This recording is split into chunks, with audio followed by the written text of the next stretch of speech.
السلام عليكم ورحمة الله وبركاته. إن الحمد لله نحمده ونستعينه ونستغفره ونعوذ بالله من شرور أنفسنا ومن سيئات أعمالنا. من يهده الله فلا مضل له ومن يضلل فلا هادي له. وأشهد أن لا إله إلا الله وحده لا شريك له. وأشهد أن نبينا محمدا عبده ورسوله. يا أيها الذين آمنوا اتقوا الله حق تقاته ولا تموتن إلا وأنتم مسلمون. يا أيها الناس اتقوا ربكم الذي خلقكم من نفس واحدة وخلق منها زوجها وبث منهما رجالا كثيرا ونساء. واتقوا الله الذي تساءلون به والأرحام إن الله كان عليكم رقيبا. يا أيها الذين آمنوا اتقوا الله وقولوا قولا سديدا يصلح لكم أعمالكم ويغفر لكم ذنوبكم ومن يطع الله ورسوله فقد فاز فوزا عظيما. رب اشرح لي صدري ويسر لي أمري واحلل عقدة من لساني يفقهوا قولي. اللهم انفعنا بما علمتنا وعلمنا ما ينفعنا وزدنا علما. Para jemaah yang ulun muliakan, puji dan syukur senantiasa kita panjatkan kepada Allah Subhanahu wa taala atas segala limpahan nikmat dan karunia yang telah Allah Subhanahu wa taala berikan kepada kita semua. Terkhusus nikmat iman dan Islam yang merupakan dua nikmat terbesar yang Allah Subhanahu wa taala berikan kepada hamba-hambanya.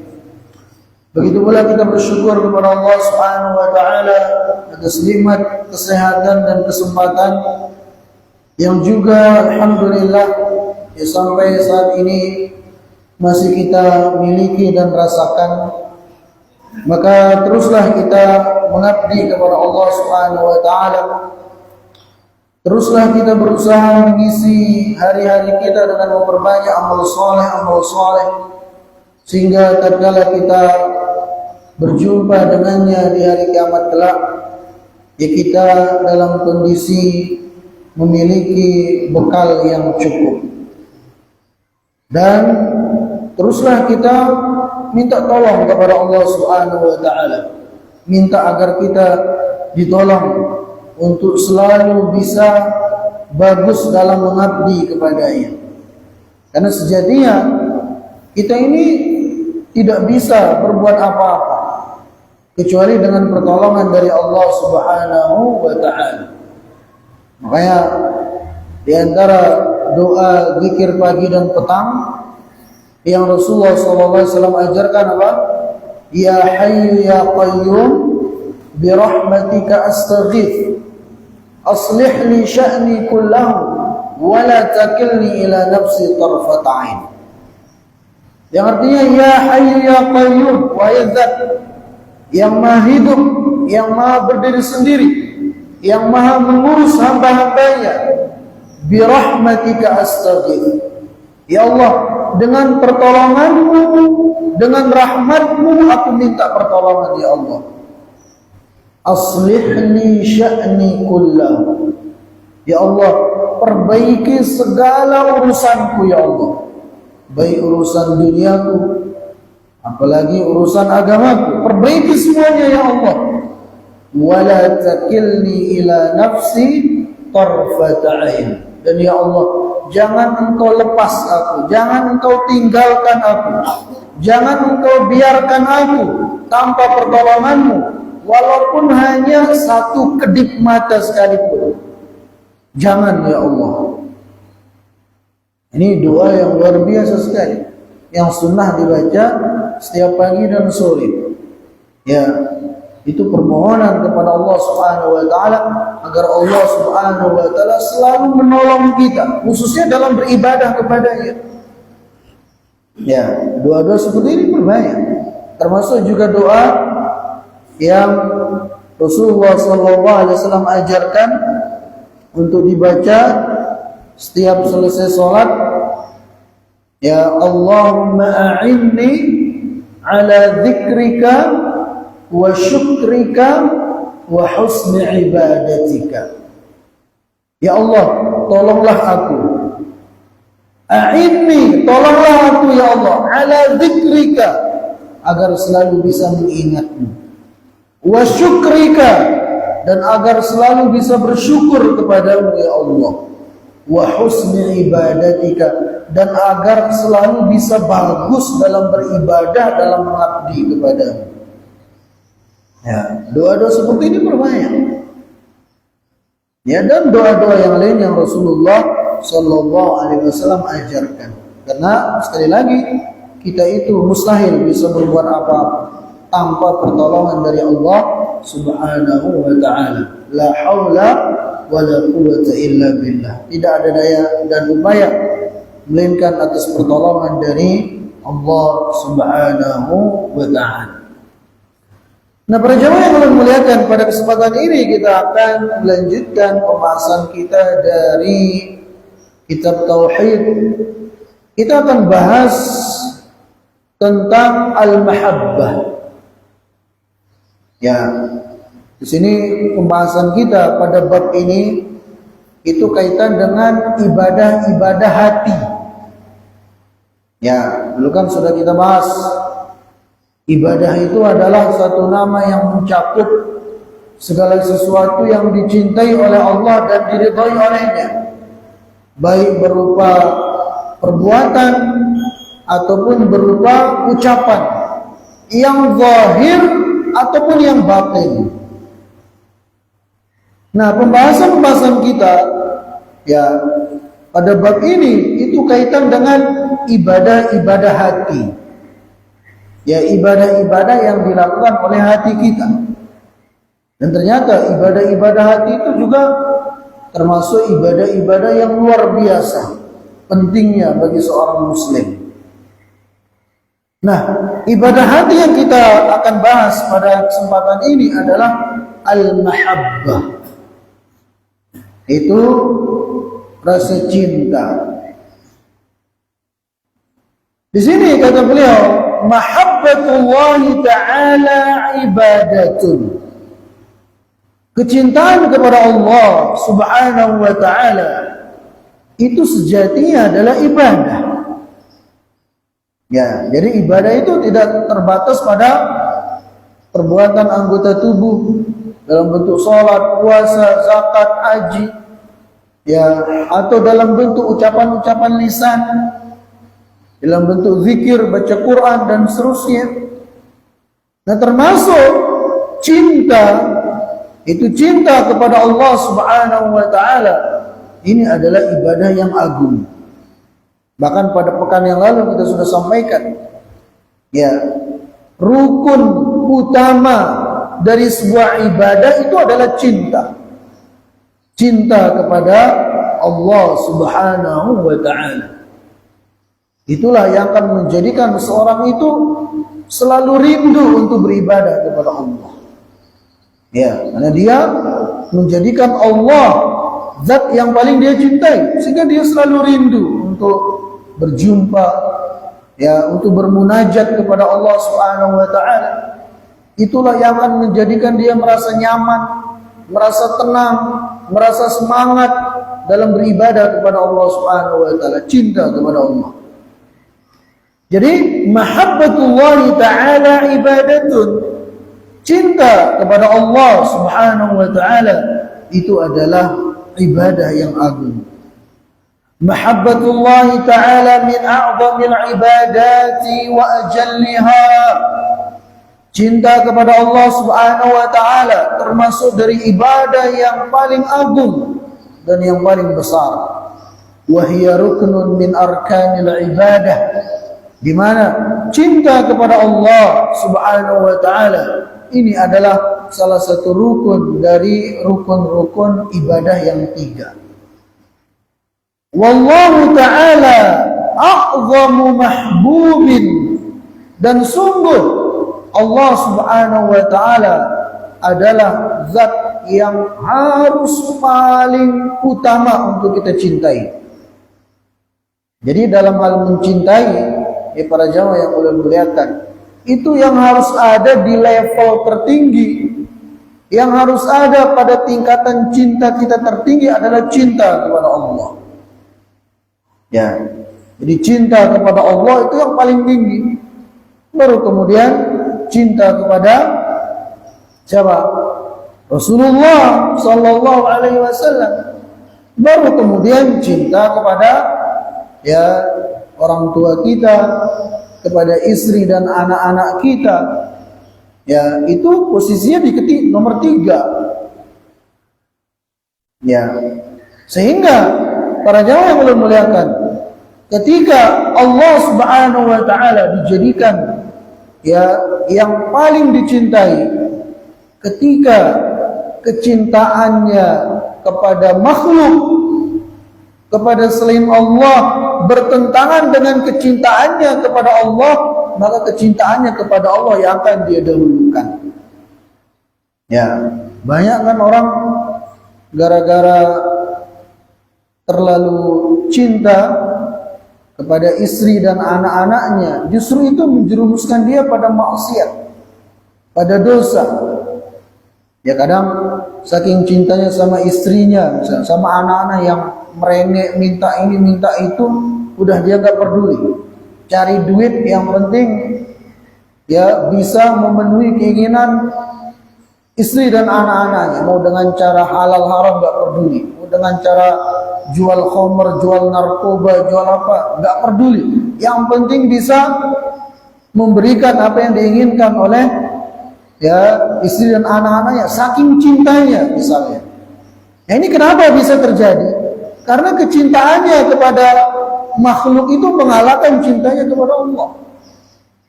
Ya, harusnya kalau Allah yang lebih dia cintai, maka dia tidak akan melakukan itu, karena dia tahu, kalau saya jual khamr, saya jual narkoba, saya nipu orang, saya melakukan transaksi riba, ini akan menjadikan Allah murka kepada saya. Ya, maka dia tidak akan melakukan itu. Karena kecintaannya kepada Allah itu yang tertinggi. Nah, kemudian di sini beliau menyebutkan tentang sifat-sifat orang-orang yang beriman, yang dicintai oleh Allah Subhanahu wa taala. Itu firman Allah Subhanahu wa taala dalam surah Al-Maidah ayat 54. Ya ayyuhalladzina amanu, wahai orang-orang yang beriman, may yartadda minkum an dini, siapapun dari kalian yang murtad dari agamanya, fasawfa ya'tillahu biqaumin yuhibbuhum wa yuhibbunah. Jadi kalau kalian menyimpang, murtad dari agama Islam, itu tidak akan memudaratkan Allah Subhanahu wa taala. Maka Allah akan gantikan kalian, firman Allah akan gantikan kalian dengan suatu kaum yang mereka cinta kepada Allah dan Allah pun cinta kepada mereka. Nah, apa sifat-sifat orang-orang yang Allah cintai ini? Azillatin 'alal mu'minin, a'izzatin 'alal kafirin, yujahiduna fi sabilillah wa la yakhafuna lawmata la'im.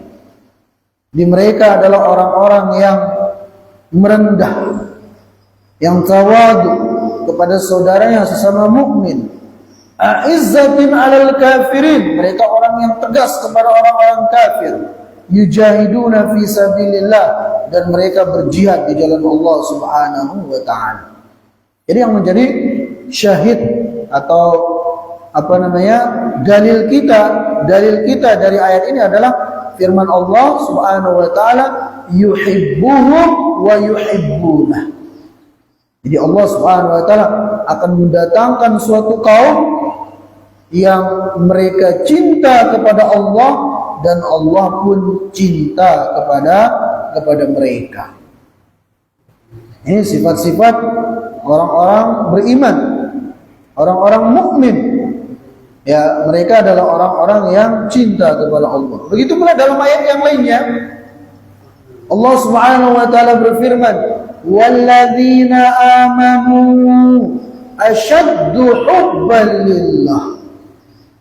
Yang artinya, dan orang-orang yang beriman, mereka itu sangatlah cinta kepada Allah Subhanahu wa ta'ala.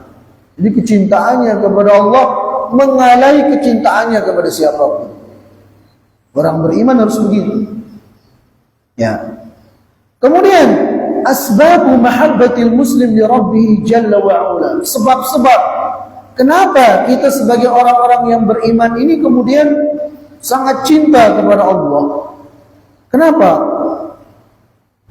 Wajibun 'alal muslim an yuhibba Allah ta'ala bi asbabin. Wajib bagi setiap muslim untuk mencintai Allah Subhanahu wa taala dengan sebab-sebab berikut ini. Di antaranya yang paling penting, al-awwal hubbuhu li dzatihi. Pertama adalah karena kecintaan kita kepada zatnya Allah Subhanahu wa ta'ala. Fa inna Allah ta'ala yuhabbu lima huwa muttasifun bi min sifatil jalal wal kamal wal jamal. Jadi kita mencintai Allah Subhanahu wa ta'ala dikarenakan ya sifat-sifat Allah, zat Allah yang maha agung, yang maha mulia, yang bersifat dengan sifat-sifat yang sempurna, yang maha tinggi, yang maha indah.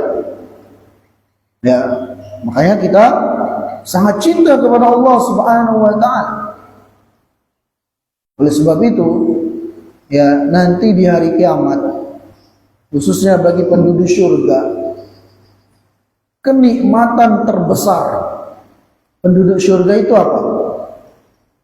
Apakah bidadari? Apakah sungai-sungai dari khamar, dari madu, dari susu, dari apa? Bukan itu nikmat yang teragung. Ya, nikmat yang paling besar yang dirasakan oleh penghuni surga adalah melihat zatnya Allah, melihat wajahnya Allah Subhanahu wa ta'ala. Itu nikmat yang tidak ada yang menandinginya.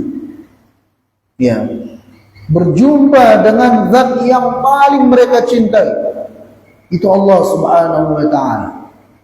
Sebagaimana Allah sebutkan dalam Al-Quran, wujuhun yawma idzin nadhirah ila rabbiha nadhirah. Allah berfirman, pada hari di mana wajah-wajah penghuni surga itu berseri-seri, itu tatkala mereka melihat wajah Allah Subhanahu wa ta'ala. Itu nikmat yang luar biasa. Ya, begitu pula Nabi sallallahu alaihi wasallam bersabda dalam hadis yang sahih, "Innakum satarawna rabbakum kama tarawna al-qamara lailatal badri la tudammuna fi ru'yatihi." Kata Nabi sallallahu alaihi wasallam, kalian nanti itu di surga akan melihat Allah Subhanahu wa ta'ala. Ya, seperti kalian melihat bulan purnama di malam hari, dan kalian tidak akan berdesak-desakan dalam melihatnya.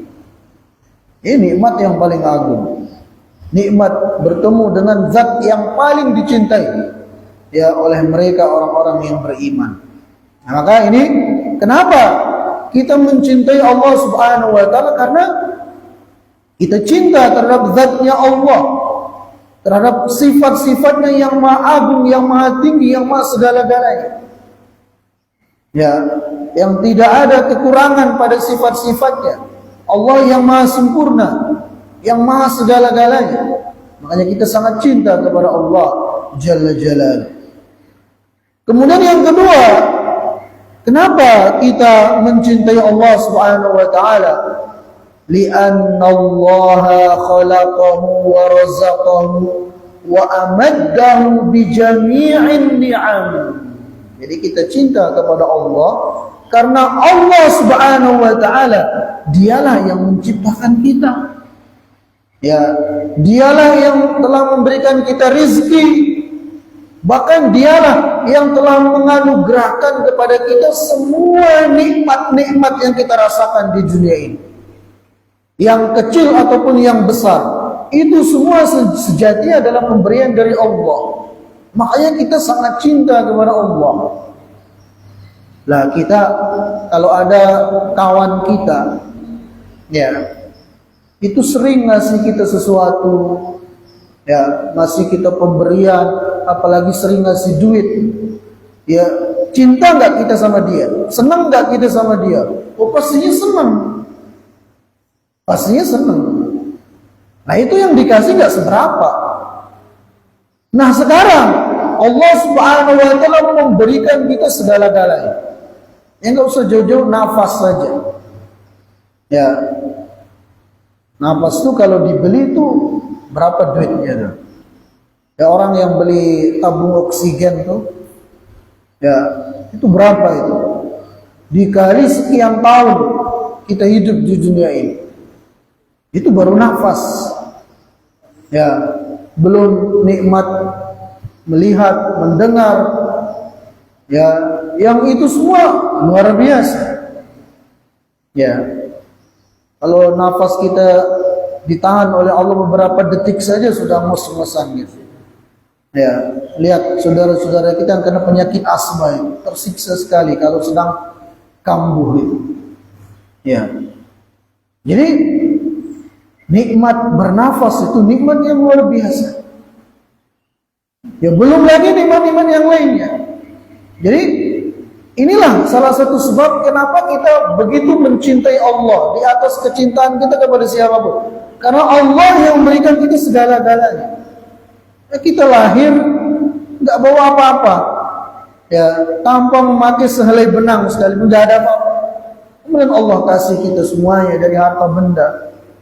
Ya, maka hendaknya Allah Subhanahu Wa Taala dialah zat yang paling kita cintai, karena dialah Allah yang memberikan kita segala-galanya.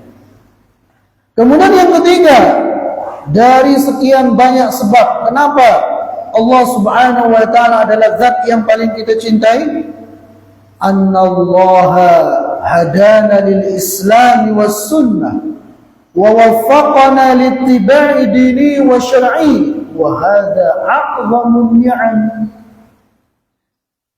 Ya, kita sangat cinta kepada Allah Subhanahu Wa Taala melebihi kecintaan kita kepada siapapun dari makhluk selainnya, karena Allah Subhanahu Wa Taala dialah yang telah memberikan kepada kita petunjuk Islam ini. Ya, bahkan alhamdulillah kitanya lahir sudah dalam kondisi seorang muslim, ibu bapak kita muslim. Itu nikmat yang luar biasa, hidayah Islam ini. Ya, dari sekian miliar manusia yang ada di muka bumi ini, itu terpilih ya untuk mendapatkan nikmat iman, nikmat Islam ini. Maka ini nikmat yang luar biasa. Wa waffaqahu aw waffaqana li dini wa syar'i, dan Allah memberikan kita taufik ya untuk mengikuti agamanya dan syariatnya. Wa hadhi a'zamun ni'am, dan ini termasuk dari nikmat-nikmat yang paling agung yang didapati oleh seorang hamba, yang kemudian menjadikan kita terus memuji Allah, terus berterima kasih kepada Allah Subhanahu Wa Taala, ya, dan menjadikan kita sangat cinta kepada Allah Subhanahu Wa Taala melebihi kecintaan kita kepada selainnya. Nah itu dia 3 dari sekian banyak sebab-sebab kenapa kita begitu cinta kepada Allah Subhanahu Wa Taala. Kemudian selanjutnya beliau menyebutkan di sini anwa'ul mahabbah, macam-macam cinta. Ya, macam-macam cinta. Al-mahabbatu anwa'un ahammuha ma ya'ti. Jadi cinta itu bermacam-macam. Ya. Di antaranya yang pertama adalah yang tadi kita bahas, itu mahabbatullah. Ya, cinta kepada Allah. Wa hiya mahabbatul ubudiyah al-mustalzimah lidh-dhulli wal khudu'i wat ta'dhim wat ta'ah. Jadi cinta kepada Allah Subhanahu wa taala itu adalah cinta yang menjadikan orang yang mencintai itu menghambakan diri kepada Allah, yang kemudian menjadikan dia tunduk patuh, ya, dan mengagungkan Allah Subhanahu wa taala serta taat kepadanya. Ini hubbullah, ini cinta yang hanya boleh diperuntukkan kepada Allah, cinta seperti ini. Jadi cinta yang menjadikan si pencinta ini menghambakan diri kepada yang dia cintai, menjadikan si pencinta ini tunduk patuh, taat, mengagungkan yang dia cintai. Nah, cinta seperti ini itu hanya boleh diperuntukkan kepada Allah. Ya. Hukmuha, apa hukum cinta ini? Wajibatun, hukumnya wajib. Ya, wajib itu diperuntukkan hanya kepada Allah. Wahiyya syartun fi sihhatil iman. Bahkan cinta kepada Allah dengan makna yang kita sebutkan tadi itu salah satu syarat dari syarat-syarat diterimanya keimanan seseorang. Wa alamatun ala sihhatit tauhid. Dan cinta seperti tadi itu tanda dari benarnya ketauhidan seseorang. Wala tasluhu lillahi wahdah. Dan cinta yang menjadikan seseorang menghambakan diri kepada yang dia cintai, menjadikan dia tunduk, patuh, taat, mengagungkan yang dia cintai, ini spesial hanya untuk Allah Subhanahu wa taala diperuntukkan, bukan kepada yang lainnya. Ini jenis cinta yang pertama. Kemudian yang kedua, al-mahabbah asy-syar'iyyah, atau kita sebutkan al-mahabbah asy-syirkiyah dulu. Lawan dari yang tadi.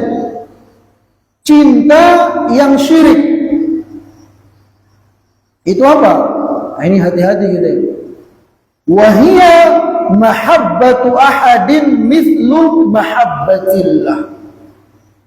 Itu seperti seseorang atau ketika seseorang mencintai selain Allah seperti kecintaannya kepada Allah tadi itu. Ya, dia mencintai makhluk, apapun makhluk itu. Ya, mau itu malaikat, mau itu nabi, mau itu wali, mau itu orang soleh, dia cinta kepadanya seperti kecintaannya kepada Allah tadi. Di mana dia menghambakan diri kepada makhluk itu, dia tunduk patuh, taat, menghinakan diri di hadapan makhluk itu. Nah, ini cinta seperti ini cinta seperti ini ketika diperuntukkan kepada makhluk bisa menjerumuskan pada kesyirikan. Ya. Itu. Jadi mahabbah syirkiyah. Kemudian yang ketiga dari jenis cinta adalah al-mahabbah asy-syar'iyyah. Itu cinta yang disyariatkan. Ya. Wahia al-mahabbatul ma'mur biha syar'an wa ajalluha ba'da mahabbatillah ta'ala. Yaitu mencintai ya hal-hal yang syar'i, yang diperintahkan oleh syariat. Dan kecintaan yang syar'i seperti ini itu posisinya di bawah kecintaan kepada Allah Subhanahu wa taala. Seperti apa? Cinta yang syar'i ini ya, seperti cinta kepada Nabi sallallahu alaihi wasallam, cinta kepada orang-orang saleh. Ya, artinya kita cinta. Ya, kita memuliakan mereka. Tapi tidak sampai pada derajat tadi itu. Tidak sampai pada kita menghambakan diri kepadanya, menghinakan diri di hadapannya, tunduk patuh, mengagungkannya. Enggak sampai pada level itu. Ya, jadi mahabbah syariah ini posisinya di bawah mahabbah kepada Allah Subhanahu wa taala. Cinta yang syar'i ini posisinya di bawah cinta kepada Allah. Ya, tidak sebanding, apalagi melebihi, tapi di bawah kecintaan kepada Allah. Cinta kepada para nabi dan rasul, khususnya kepada nabi kita Nabi Muhammad SAW. Kita sangat cinta kepada beliau. Kita sangat memuliakan beliau. Bahkan mungkin kita relakan nyawa kita untuk membela beliau SAW. Cinta kepada orang-orang saleh, cinta kepada rumah-rumah Allah, kepada masjid. Ya, cinta kepada amal soleh. Nah, ini cinta yang syar'i begitu. Ya, itu yang ketiga. Kemudian yang keempat adalah atau sebelum yang keempat, itu kita sebutkan dalil, tadi ulun lupa sampaikan, itu dalil dari bahwasanya mencintai selain Allah seperti kecintaan kepada Allah itu bisa menjerumuskan pada kesyirikan. Itu firman Allah Subhanahu wa taala dalam surah Al-Baqarah ayat 165. Allah Subhanahu wa taala berfirman, "Wa minan nasi man yattakhidhu min dunillahi andada yuhibbunahum kahubbillah." Ya, Allah Subhanahu wa taala berfirman, ada dari sebagian manusia yang mereka menjadikan sekutu-sekutu bagi Allah. Dengan cara apa? Yaitu dengan cara mereka mencintai sekutu itu, mereka mencintai makhluk itu seperti kecintaannya kepada Allah. Nah, ini dalil yang menunjukkan kepada kita, para jamaah yang Allah muliakan, bahwasanya ketika seseorang mencintai makhluk seperti kecintaannya kepada Allah, sehingga dia menghambakan diri kepada si makhluk itu, dia menghinakan diri kepada si makhluk itu, ya, maka itu berarti dia telah menjadikan makhluk itu sebagai sekutu bagi Allah. Ini dalilnya surah Al-Baqarah ayat 165. Nah, kemudian jenis cinta yang keempat adalah al-mahabbah al-mubahah. Itu cinta yang mubah. Ya, cinta yang hukumnya boleh-boleh saja. Wahia al-mahabbatu alladhi la mahdzura fiha. Itu ketika seseorang mencintai sesuatu yang tidak ada larangannya dalam syariat. Ya, bahkan mungkin dianjurkan oleh syariat, seperti mahabbatul walidain wal aulad wal azwaj wa mahabbatut ta'ami wasyarab. Ya, seorang anak yang mencintai orang tuanya, ini cinta yang mubah. Ya, bahkan bisa masuk syar'i. Ya, cintanya seorang suami kepada istrinya, atau sebaliknya istri kepada suaminya, cinta yang mubah. Atau cinta seorang kepada makanan, atau senangnya dia kepada makanan-makanan tertentu, ya, itu cinta yang mubah-mubah saja. Ya, tidak ada larangan, boleh-boleh saja begitu. Nah,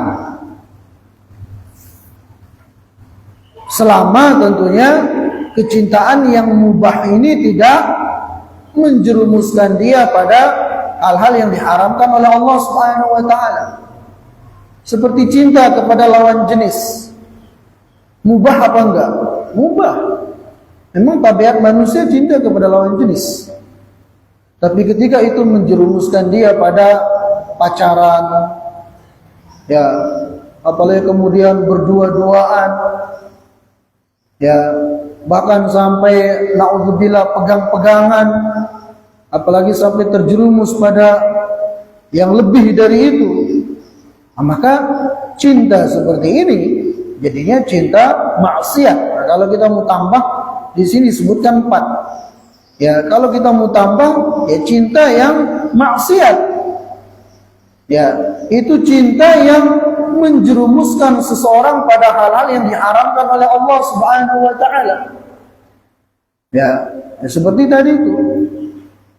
Ya, atau ada seorang wanita padahal dia sudah bersuami. Ya, dia cinta pada suami orang. Sehingga terjerumus pada perselingkuhan. Ya, mulai dari misalnya chattingan, ya, kemudian mulai curhat-curhatan, mulai ketemuan, terjadi perselingkuhan dan seterusnya. Itu cinta yang maksiat. Ya, jadi cinta mubah ini, ya, kalau menjerumuskan pada maksiat itu jadinya cinta yang maksiat yang menjerumuskan orang pada dosa. Nah, ya, maka hati-hati kita, terutama cinta kepada lawan jenis ini. Ya, betapa banyak orang-orang yang rusak gara-gara hal ini. Anak-anak kita juga kita ingetin. Ya, betapa banyak anak-anak yang hancur, masa depannya rusak, prestasinya, ya, gara-gara cinta yang terlarang ini. Itu memang maksiatnya dalam bentuk pacaran dan seterusnya, hingga terjadi hamil di luar nikah dan seterusnya. Nah, dari itu dia, ya, kita katakan 5 macam cinta. Nah, kemudian selanjutnya, ya, para jamaah yang mudah-mudahan dimuliakan dan dirahmati oleh Allah Azza wa Jalla, apa buah atau manfaat yang akan diraih oleh seseorang yang dia mencintai Allah Subhanahu wa taala, begitu pula mencintai Rasulullah sallallahu alaihi wasallam melebihi kecintaannya kepada selain keduanya. Min thimari mahabbatillah wa mahabbati Rasulih sallallahu alaihi wasallam akthar min mahabbati ma siwahuma.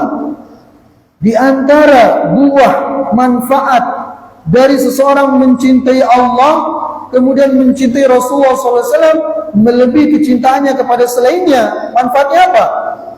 Wujudu ladzatil iman wa halawati fil qalbi. Itu seseorang itu akan merasakan nikmat dan manisnya iman. Kapan? Ketika dia menjadikan Allah yang paling dia cintai, kemudian Rasulullah SAW yang paling dia cintai, maka orang tersebut akan merasakan nikmat, lezat dan manisnya iman. Sebagaimana sabda Nabi SAW dalam hadis Anas bin Malik radhiyallahu taala anhu, bahwa Nabi SAW bersabda, "Thalathun man kunna fi wajada halawatal iman." Ada 3 hal yang apabila ada pada diri seseorang, maka dia akan merasakan manis dan lezatnya iman. Yang pertama, man kana Allah wa rasuluhu ahabba ilaihi mimma siwahuma. Yaitu ketika kecintaannya kepada Allah kemudian kecintaannya kepada Rasulullah sallallahu alaihi wasallam mengalahkan kecintaannya kepada selain keduanya. Ya, ini akan menjadikan seseorang merasakan manis dan lezatnya iman. Kemudian wa an yuhibbal mar'a la yuhibbu illa lillah. Ketika dia mencintai saudaranya dan dia tidak mencintai saudaranya melainkan karena Allah. Kemudian wa an yaqra an ya'uda fil kufri ba'da an anqadhahu Allah minhu kama yaqra an yuqdhafa fil nar. Kemudian dia benci untuk kembali kepada kekufuran setelah dia diselamatkan darinya, sebagaimana dia benci untuk dilemparkan ke dalam api neraka. Ya, jadi itulah dia 3 yang harus ada pada diri seorang muslim, yang apabila itu sudah ada pada hatinya, pada dirinya, maka dia akan merasakan manis dan lezatnya iman. Di antaranya adalah apa? Ketika kecintaannya kepada Allah kemudian kepada Rasulullah SAW melebihi kecintaannya kepada selain keduanya. Nah, para jamaah yang ulun muliakan, ini yang mungkin ulun bisa sampaikan ya pada kesempatan ini. Mudah-mudahan sedikit ada manfaatnya. Kita tutup subhanakallahumma wa bihamdika asyhadu an la ilaha illa anta astaghfiruka wa atubu ilaik. Assalamualaikum warahmatullahi wabarakatuh.